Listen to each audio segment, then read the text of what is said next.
Baghdad में बड़े बड़े मदरसे कायम होते थे जहाँ दूर दूर से पढ़ने वाले आकर तालीम हासिल करते थे। उस सैकड़ों वर्ष पहले एक ईमानदार बच्चा हजरत अब्दुल कादिर जिलानी उस तस्वीर में पैदा हुए थे जिसे पढ़ने लिखने का बहुत शौक था।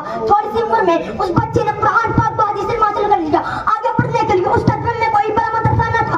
उस जमाने में शहर बगदाद में बड़े बड़े मदरसे कायम होते थे जहाँ दूर दूर से पढ़ने वाले आकर तालीम हासिल करते थे। उस होनहार बच्चे ने इल्म शौक में भी अपना घर छोड़कर बख्शिश जाने का इरादा कर लिया।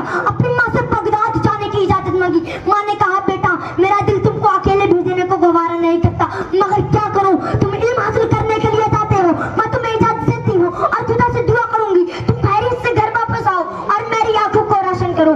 मेरे पास क्या है जो मैंने खर्च के वास्ते तुमको दिए हैं, ये 40 अशरफिया बहुत मेहनत करके जमा किए हैं, उनका मैं आपके लिए वास्ते अस्तर मसीह देती हूँ। मुसीबत के सामने हो तो इसे खर्च में लाना, इसे खर्च में लाना। माँ ने बेटे को चलते वक्त यह नसीहत की कि बेटा कैसा ही बुरा वक्त आए, झूठ हरगिज़ ना बोलना। और दुआएं लेकर बगदाद जाने वाले काफिले के साथ रवाना हो गया।